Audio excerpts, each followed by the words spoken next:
In America, we tend to do this thing where our job is just the epicenter of our lives, and we tuck the rest of who we are as a whole person and just around the remaining edges. Whatever's left over, that's where I'll be a mom. That's where I'll be a friend and a volunteer and a sister and whatever else I want to be. And I just reject that.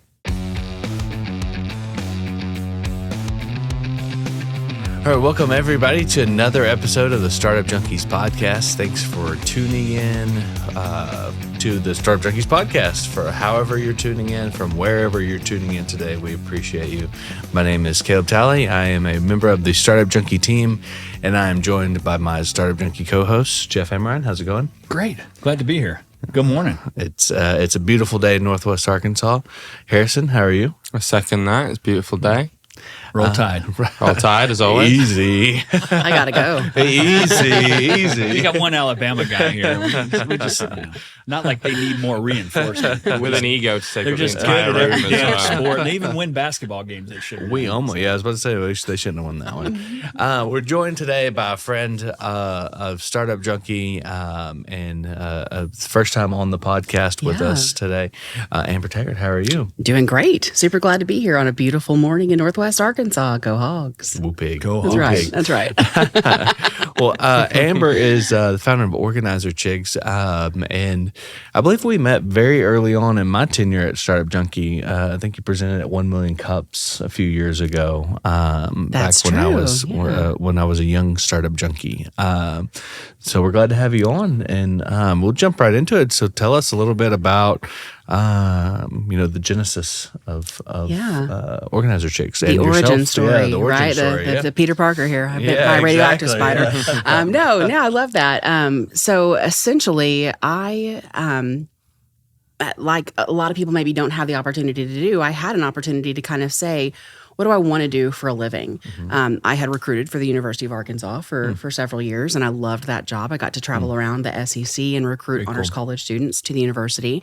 But when my husband and I had our first of what ended up being 4 children, I knew that I just couldn't hang with that degree of travel anymore. And so I had this chance to say, what do I want to do? How do I want to use my education? I have a master's of science in clinical mental health. And so I've always known I wanted to do something for and with and about people. I love people. And I've always also known that I'm a big nerd, and I like to problem solve, and I like to declutter and organize. And I recognized as a really young kid that I just felt better. I functioned better. I did better. I was kinder. I had more patience when my physical environment was neat. I'm a firstborn, and there's a lot to that personality type of the firstborn daughter, especially. First of how many? First of 3. First of 3. Okay. So I'm 5 years older than my sister and 6 years older than my brother. So really old enough So you to were take picking up on a after your little brother, parentified right? type You're picking up after ancestor. your little brother? Yeah, and that sometimes sharing a room with sister, and that was a whole thing. I love you, Lacey, but it was tough. It was tough going. I learned early on that I had a terrible memory, and I still to this day have a terrible memory. And I developed time management and organization skills, honestly, in an answer to that weakness, to kind of overcome and compensate for something that I was not going to remember my assignments, but it was very important to me that I remember my assignments. And so anyway, I knew that I had developed a strange competency that had served me well into college, into career. And like I say, I came to this point where I realized, okay, it's time for me to make some kind of a shift. My parents had been entrepreneurs, and so I'd been able to see that bravery and that the difficulty and the struggle and the freedom that can come with that. And so I said, you know what, I think I want to use my education and my strange personality and my skill set in a weird way that I'm not seeing happening in Middle America. This was 2011. There were really not famous books and television shows about organization at this point in time. And so I decided to start a company that I called the Organizer Chick, singular. It was just me, just a girl and her label maker. And I thought, I have no idea if anyone is going to pay for this. I have no idea what the market will bear, what I should charge for this. But I'm a doer. That's one thing about me is I don't always know the things, but by golly, I will try. And so, funnily enough, I went around my own house and I took some pictures. Here's a picture of my closet, of my pantry, of my laundry room. And then I messed those spaces all up. And I took a second picture just to have something to show and to elicit the emotion of what it feels like to be inside this space versus that space. And I took those pictures and I put them on Craigslist because it was 2011 and that's all I knew to do to kind of interface with the public in that way. And very quickly, someone reached out and was ready to hire me. And it was a really overwhelming space, a huge job. And I thought, this is fantastic because if I can do this, I can do this. And we did it. And it was so fun and awesome. And she ended up with like 5 different craft zones. And the pictures are grainy, but I'm still so proud. And that was the beginning of me starting to develop a portfolio of other people's homes, which I pretty quickly put on Facebook. And things just kind of started to roll pretty quickly, honestly, from there. And it became pretty apparent that I was onto something. I was having to book clients weeks into the future before too very long. And that didn't feel very good. Again, I'm coming from this clinical mental health background. And I very much understand that there can be a lot of shame and a lot of a sense of failure that comes with picking up the phone to call somebody who does what we do for a living, especially for women. The world tells us we're supposed to have, our high heels and our makeup and be full-time CEOs and full-time moms and have a Pinterest perfect color-coded pantry. And so there can be a real sense of shame. And so I hated that someone would call me. I'd say, I can see you in 3.5 weeks. And so before very long, I realized I needed to kind of duplicate myself if I was going to experience growth. And I brought on a teammate and I thought, this is great. She'll take half the workload and I'll take half the workload. But instead what happened is that she got just as busy as I was. And then the real magic happened when we got to work on projects together. And the saying that the whole is more than the sum of its parts. Well, that is certainly true in team collaborative situations like this. And it's just so much better productivity for the client. It's more fun. It's more safe for us as chicks in the flock. And so that was really a light bulb moment for me, that the way forward for me was to pluralize and to rename the organizer Chicks instead of Chick. And we just have not stopped from there. We've got 17 chicks in the flock in Northwest Arkansas. We have a small branch in Little Rock, a small branch in Kansas City, and a small branch in the Woodlands of Texas near Houston. Very cool. Outstanding. Yeah. And how long have you been at it? How many years? Since 2011. So this is going on year 13. Congrats on your growth. Thanks. That's It's fantastic. Been a wild, terribly difficult, wonderfully fun, all the things that any entrepreneur would say, I'm sure. It's been really beautiful on the whole. I'm curious, so much of, I guess the initial creation of the organizer Chick was centered around kind of your ability to go into a space and do that. I'd be curious to hear you talk about, what it was like to add and expand that team, because it almost is like, I can do that better. Like, I need somebody that's just like me, thinks like me, that tackles this project like I would, in order to kind of grow in a way that is very representative of what you wanted it to be like. I mean, that's super intuitive and exactly correct. And I got so lucky out the gate that it gave me a full sense of security. I was lulled into this oh, look how easy that was, because the first person I hired, shout out to Devin Steinauer, she's actually running our Woodlands, Texas branch these days, actually. So she was able to do just step for step everything with me, from the very high end, we're beautifying type thing, to this is an absolute shed, and there's for sure spiders and snake carcasses around here, and everything in between. She was able to interface into network. She could do every step of that, and I thought, this is fantastic. I've duplicated myself. I'll do that 12 more times. We'll be totally set. But in reality, of course, people come with different strengths and weaknesses and different capacities and different personality types. And I learned pretty quickly what I thought was a failure was that, oh no, I haven't continued to duplicate Devin's. But in a way, it actually worked out way better. And what I can see now is way better, which has allowed for this diversification, is that we have people who are we call them our sweaty Bettys, who are the hard workers. They will move the heavy boxes. They will grit it out. They will do the more grunt work type of things. And then we have our perfecters, and so it enables us to really, again, and it's one of the reasons we keep a big team, because we can really get down and personalize and individually tailor what it is and who it is you need to take you from start to finish, whatever your project may be. And so not only has that been a part of the equation, but a really cool thing that's happened when you start to add other women, you add their education and their strengths and their skill sets. And so there are offerings right now that the organizer chicks have that are not my wheelhouse at all. We have, we do interior design. We have a wardrobe editor and a personal stylist, and she'll come into your closet and say, these are great colors for you. Maybe we should not do so much of this. It's a little harsh for your skin tone. Here's a great hem length. Here's a great cut. Let's take this to the tailor and change this by 1.5 inches, and it's going to really make a difference. So there are things that we're offering now that, again, are just not my strength in any way. And that's the beauty of really bringing those, chicks into one nest and being able to do more that way. So it's been exactly what you said. It's very scary at first to say, like, I choose to let go very slowly, with my fist still wanting to clench around the control of this thing. But ultimately, and I think every entrepreneur comes to this point, we have to make a decision about what we're okay with being uncomfortable with. I can be uncomfortable knowing that I'm going to relinquish control. I'm going to let some things happen that might not be done exactly the way I would have done them. Or I'm going to be uncomfortable with the knowledge that I could grow beyond the point that I'm at, and I'm going to choose not to because I want to retain that control. And that's just the truth of the matter. We have to decide, how do we want to be uncomfortable? You want to grow, you have to kind of work yourself out of a job. That's the goal, right? And you got to have that echelon of people that can take your vision. And somebody once said, as soon as somebody gets to the point where they know 60% as much as you do and are that competent, you got to delegate. There you go. And pass it off to them. It sounds like you've done that well. It's not an easy lesson to learn, For sure. but it's one that's paid me back so well. And one of the things that I'm really big on, because again, you kind of heard my origin story. I started because I wanted to be a mom in addition to working outside the home. And I think, in America, we tend to do this thing where our job is just the epicenter of our lives. And we tuck the rest of who we are as a whole person and just around the remaining edges, whatever's left over. That's where I'll be a mom. That's where I'll be a friend and a volunteer and a sister and whatever else I want to be. And I just reject that patently and outright. And so I wanted to create time freedom for myself. And I also wanted to create a situation where no one else told me what my top earning potential was, to be honest with you. But I want to give that time freedom to other people. And so one of the things that we do with the Organizer Chicks, we have an app we developed. It's called Hen House. Of course it is. The girls cluck in and cluck out of their shifts there. It's all too many avian puns to just let it go. But this is like a collection of dad jokes. I Your mean, branding is awesome. I'm pretty proud. I won't lie.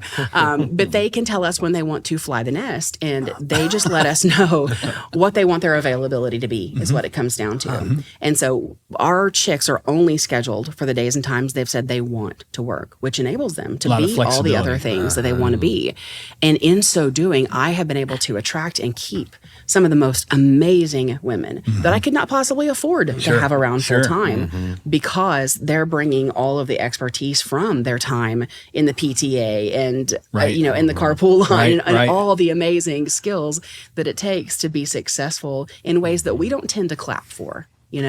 Talk a little bit about sort of the ideal customer profile. I mean, you can see a sort of a spectrum of people, but somebody's kind of on the edge of being a hoarder versus somebody is just aggravated that stuff is not as well organized. And how much of it is sort of business? How much of it is residential or individual consumer? Great questions. I would say 92% of what we do is residential. That's almost every time the phone rings, it's about someone's home. Certainly we do things in commercial spaces and commercial vehicles for that matter. It's just not nearly as common, I would say. A lot of times in a business, somebody has at least some ability to organize, but sometimes in the home, that's no one's skill set, or it's just not the best use of your time. Right. And that's okay too, right? Like maybe you could organize your own garage if you took the whole weekend to do it. Is that the best use of your free time to do that? So anyway, I'm totally off the rails here, but hugely residential, and a huge percentage of the time when the phone rings, it is a woman who's on the other end of the line. It's an interesting fact that when humans see pictures of clutter, we experience a somewhat significant increase in our cortisol, which is a stress hormone. It gets a lot of bad rep, but it does some good things for us too in proper amounts. But anyway, it can be really damaging, and it can increase a lot of negative functions in the body. However, when men see these pictures, yes, they're going to get a cortisol bump. When women see the exact same pictures, they get a statistically significantly higher increase, not just higher, but a longer lasting increase in that. So whether that's, a biological imperative or a sociological construct, women are more impacted typically by the clutter and by the dysfunction of home than the men are. And so a lot of times it is a woman. And again, she's the one who's feeling the societal pressure to have the pretty pantry as well, right? If she doesn't have a rainbow colored closet, somehow that reflects on her and her competency as a woman and a mom and a wife and all these things. So, but yeah, hugely women. I will say we do work with hoarders. That's a question we get a lot. It is not something, in my opinion, that the average professional organizer should do unless they've had extensive training. Again, I have a master's of science in clinical mental health. And so even at that, we will only work with hoarders if there are certain criteria that are already met. So for instance, we require 3 things. One is that everyone who lives in the home must be on board with making a change. If there is a mom and a daughter, if there's a husband and wife, unless everyone is really ready to dive in and do the work, we're not going to be able to make a real impact. The second thing is they have to be in therapy with somebody that can support them in more of a circle the wagons holistic way. And the third thing along those lines is they must be committed to taking whatever medications their doctor, their psychiatrist has prescribed to them. And the reason we do these things is simply because I do not want to take your money if I don't feel like we have a fighting chance of realistically helping you come out on the other side. And hoarding has a hugely high recidivism rate. It's a return to behavior is incredibly high. It's a very deep-seated, hurt-based, often, emotional problem. And so, again, that's the information you didn't ask for, but we do work with hoarders. It's interesting. It is rare. It is rare that a hoarder, a true hoarder, and now let me say this real quickly. I don't like using diagnostic lingo. We often refer to people as being just extreme keepers, right? That language doesn't often help us. And a lot of times people say like, oh, I'm such a hoarder. I'm so OCD. Is it helpful to, to name callers? I don't think it is. So, but if someone is an extreme keeper, we will work with them as long as all of those criteria are being met and as long as they're the ones presenting. It is not cool for your sister to call and say, go help out my sister. She's a mess. I'm happy to be someone's gift. I don't want to be anyone's slap in the face, right? And so a lot of times with someone who is an extreme keeper, if we try to attack them with help, all that we're doing is hurting. And a lot of damage is done in the name of being helpful sometimes by the church group that shows up at the door with their trash bags. Frankly, by the television show hoarders, to be honest with you.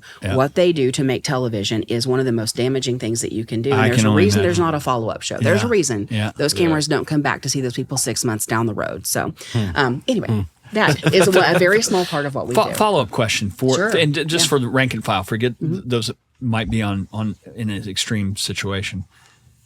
What about maintenance? So a lot of us, it's neat, it's organized. The universe tends towards entropy. Ergo the big S on our logo there. But I like it. It does. I mean, it tends towards chaos. So how do you get people either to change behavior or to maintain? What do you do to support on an ongoing basis? Well, here's the first thing I'll say. Not everybody wants to. Not every client of ours is going to want to choose to unpack that bag after every time they travel and put things back in that order. And frankly, if they don't want to, that's okay. Zero judgment, we'll come back. We have situations where sometimes we see people every single month or every quarter, and we call that a refresh. We refresh those spaces to help you stay on top of something that, yes, you feel the benefit from, but you're not interested in making that like a whole lifetime overhaul, Caleb, right? I'm thinking we need this. So we'll be happy to punch card. we can do that. Special Startup Junkies punch card. Yes. So that's for some people. The answer is I don't want to even try to do that. For some, they do want to try to do that. And the best thing they can do if they want to really develop a new skill set is honestly to work alongside us. Some people want to have that HGTV reveal experience. They want to be gone and just literally go on vacation, or they're not even moved in yet. Their boxes arrive Tuesday. We unpack them. They show up Friday, and now they just live in the house. We have clients who want to do that. Fantastic. Some people love that, and that's great for them. Some people need to be part of the process because they want to understand how we as professional organizers are mentally processing the things. What questions are we asking? A lot of that has to do with how much we're letting go of. I'll be honest, Americans have too much stuff. We have just less than 4% of the world's children, 3.9%, but we have 40% of the world's toys. And so that's just one little stat that really paints a pretty big picture, And right? I think we my have dog stuff. has about 5% of You're those a toys. chunk of that. There you go. There you go. And be sure to take your excess good stuff to the Upstart thrift store. Yeah, Yes, exactly. please do. Yeah. Yes, Yeah. we're fans. We're fans of that. But some people need to work with us to walk through that process in which we say, all right, I noticed that you have 11 black cardigans. Could you live happily with your favorite 2, right? And so in a loving, but a way that really points back to their goals. Yep. You know, we visit before we ever touch a thing. What are your goals here? Why are you doing this? What do you hope the space to look and feel and function like when we're done? And that's so that we can reference back to. That's good. Does keeping 9 spatulas help you to have the dreamy, breezy, easy to clean up kitchen that you were wanting to have, or does that kind of maybe hold you back from that? I'm an aspirational minimalist. Yeah. My wife is not. Okay. And so my closet, we always have this debate. It's like, look, if you buy me something new, please take 2 of whatever I haven't worn in however long and donate them or get rid of them. But it's an ongoing debate. We may need an intervention at some point, just in my closet. So. Well, this is how relationships so often go is we yin and yang in these areas, right? We have someone who is more interested in being minimalist and someone who's very sentimental or whatever. And so Pair of jeans, 2 or 3 shirts, and I'm good. There you go. But I've got enough there that, you know, it's a small army. Maybe a battalion would be have plenty of good clothes for sure. You gave a tip during one of the lunch and learns that we had here at Startup Junkie that I thought was very beneficial, and I've used that in kind of clearing out stuff in my closet not too long ago. And it was something along the lines of, you know, like piece of clothing and just, you know, I collect knickknacks and I'm a keeper. I like devices, gadgets. Yes. But the advice was something along the lines of, you know, think about when you bought it. Like if you were in the store right now, if you were pulling it out and you pull it out of the closet and you're holding it, would you make that purchase right then again? And it's like, oh yeah, I probably wouldn't have bought this. Yeah. Or like a kitchen gadget. And it's like, you know, I've used this once. I probably wouldn't spend the $40 on it this time. Right. That was very useful advice. I'm so glad. I love to hear what resonates with people, and especially what sometimes people say, like, I heard you speak a couple of years ago, and now when I'm shopping, I hear your voice ask me this question, or when I'm standing in the closet in the morning, I hear Amber say this, and I'm like, that's the best. That's the best. You know, for me, I'm like, yes, I'm saying something that's helpful. But yeah, if you have a gadget that only does one thing, if it serves one function, it's probably not worth having. And you know what you're talking about, I think, is one of the important things. Stuff comes into our life. People buy us stuff because they love us, and it's a birthday, and it's a kid's whatever, and you know your spouse found this cute thing they thought you'd like or whatever, and then we have a hard time doing the out with the something when the new thing comes in. But what you're talking about is something that I call qualifying questions, and the whole concept here is that things have to qualify to get and to keep space in your life. Just like people, not just anybody just gets to bust up in your house and sit down at the table at Thanksgiving, right? Like we have some qualifiers that we use. Like you have to pass this threshold of like, not to talk like this about people necessarily, but like usefulness to me, right? Like you have to provide value in my life in some ways, that many of which can be just emotional, and that's wonderful. But with our stuff, we really want to get a little more analytical and ask those qualifying questions. And one of the great ones is, would I buy this all over again if I were in the store today? So yeah, I'm so glad that that's stuck with you and that that's helpful. I love to hear it. It's very relevant. I'm wondering, so you've kind of spoken already about how you've had to deal with individual like clients' needs and prerogatives and kind of what they want out of your service.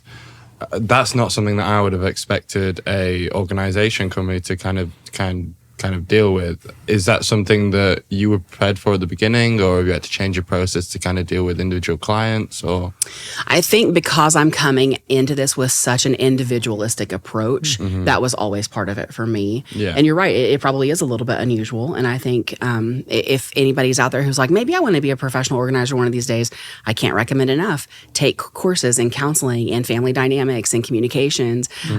Dig in and dive into that. It will make you a better organizer for sure. But yeah, I think that's always been at the heart of me. And to be honest with you, a lot of the organizer chicks is just kind of Amber personified. I mean, the chick itself, when I was thinking about like, what do I name this company? I thought, well, if someone's sitting down at the computer, what are they going to say to themselves as they're going to do a Google search? They're going to say, I want to find that chick, that chick who organizes, that organizer chick.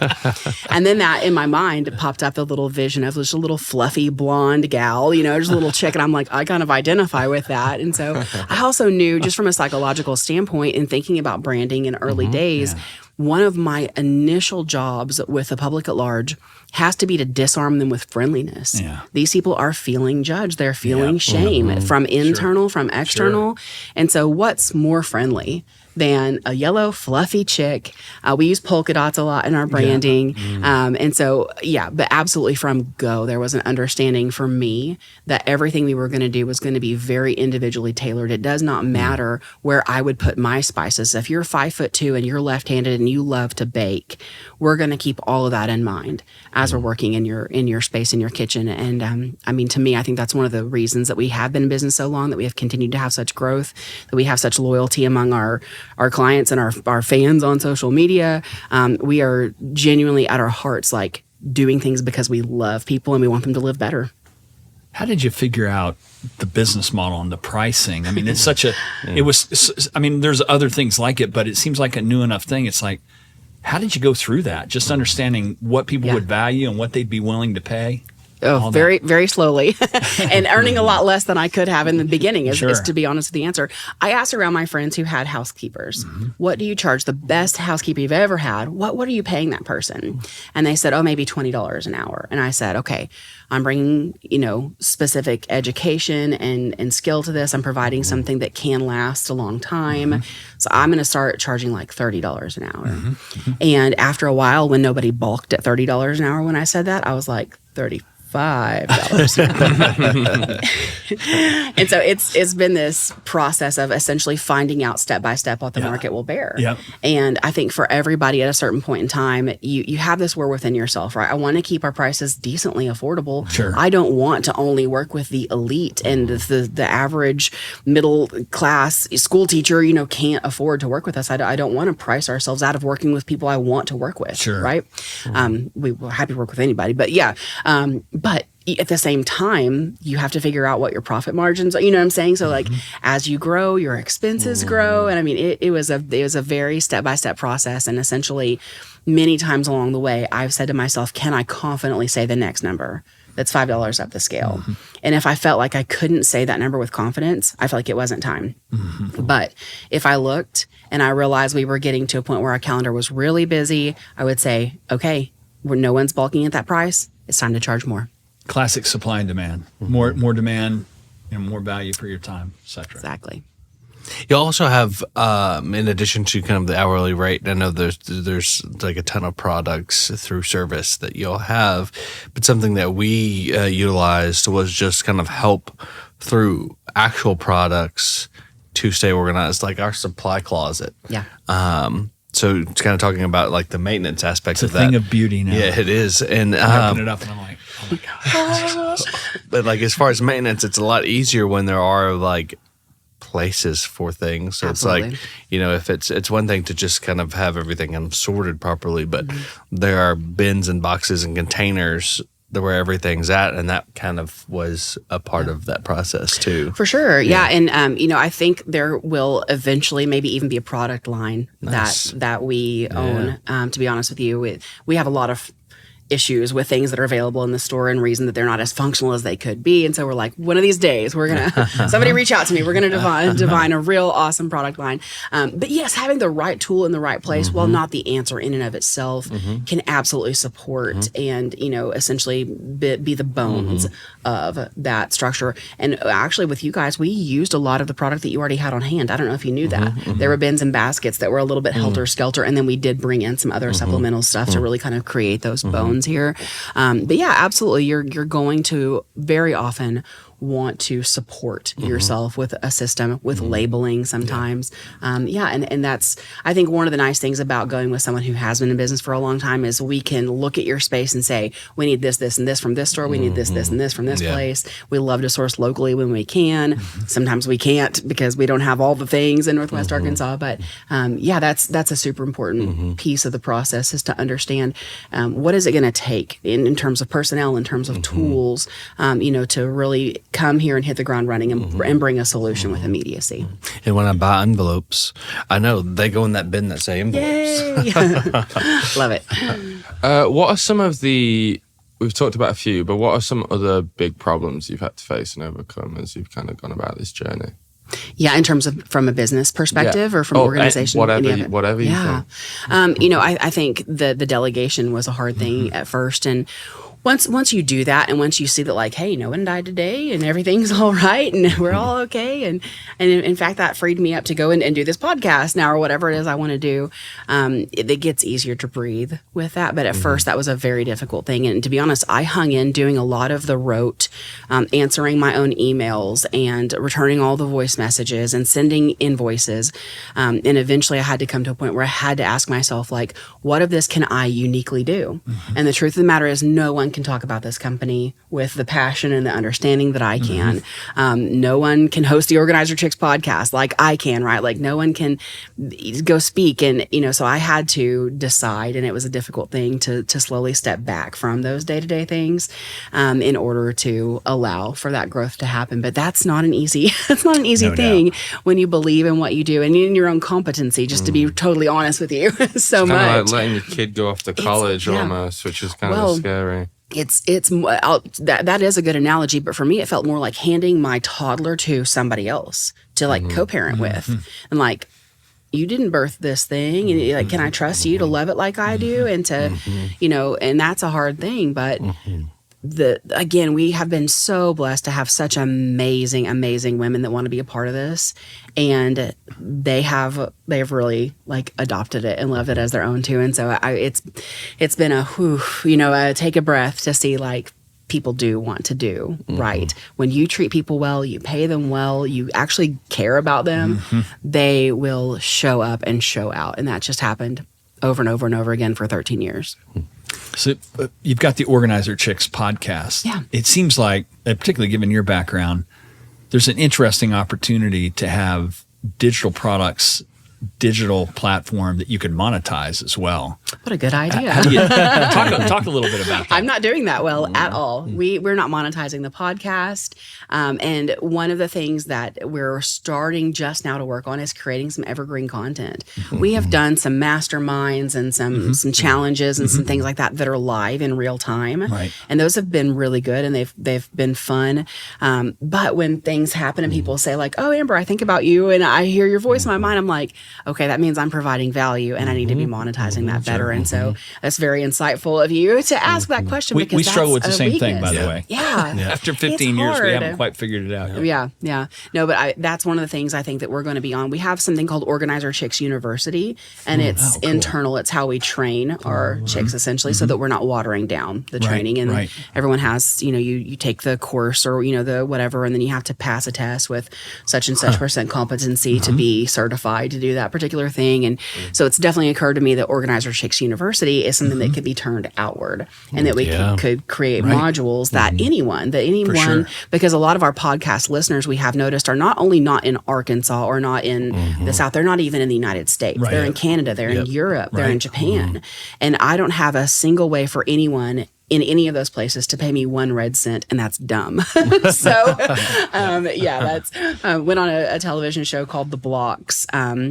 It's about they bill it as the world's largest live-in reality TV show for entrepreneurs, and that was like the number one piece of advice that I walked away with was like, you're too smart to be so dumb as to not monetize this better. So that is definitely top of mind for me, and something that I think will be rolling out sooner than later, probably. That's very cool. Very cool. So one of the ways we land the plane on the podcast is, we ask our guests to go hop in their time machine, go back, let's say 2011, as it was all beginning. With all the accumulated knowledge that you have now, what advice would you give yourself back in the day? Yeah. I was actually just telling Harrison this before we started rolling, that if I had seen then what it turned into now, I wouldn't have done it. And that's the truth. I was an overwhelmed first-time mom, and my husband was a teacher, and he got paid like one. So I needed to make $285 a month. I needed to make the budget. And so my vision was small. I was in, the blinders of that season of my life.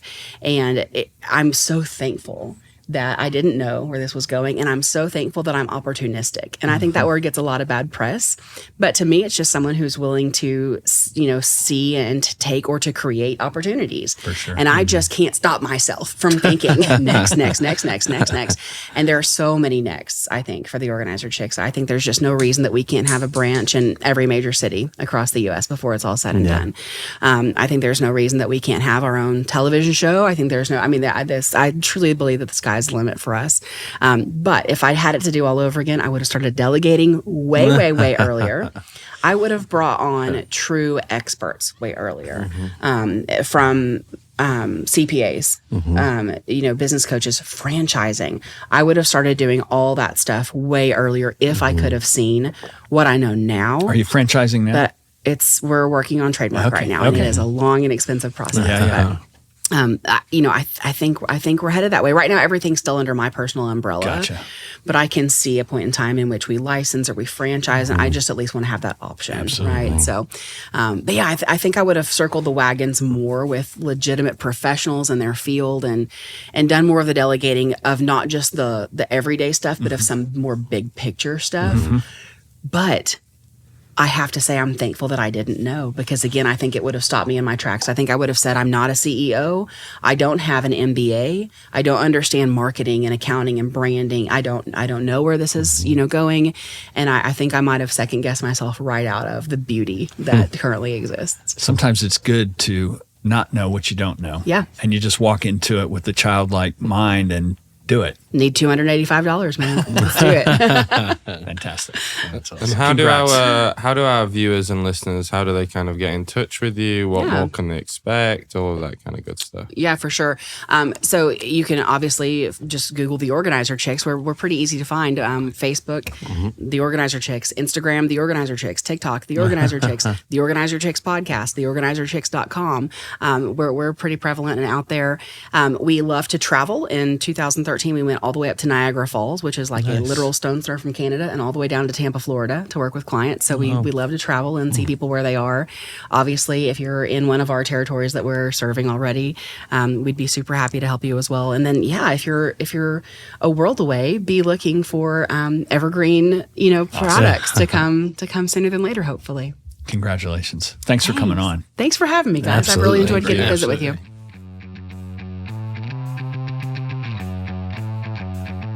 Ecosystem builders, entrepreneurs, chambers of commerce, mayors. If you're interested in taking your economic future into your own hands, we've got a book that can help you. Creating Startup Junkies, Building Sustainable Venture Ecosystems in Unexpected Places is the guide. It's a little bit inspiration. It's a little bit toolkit. What it will allow you to do is take your economic future into your own hands and build a sustainable small business, innovation, and entrepreneurial ecosystem in your backyard. If you'd like to hear more, check out creatingstartupjunkies.com. The Startup Junkie podcast reaches over 100 countries and has had over 100,000 downloads. If you're interested in reaching some of the most motivated and engaged innovators and entrepreneurs on a worldwide basis, give us a shout.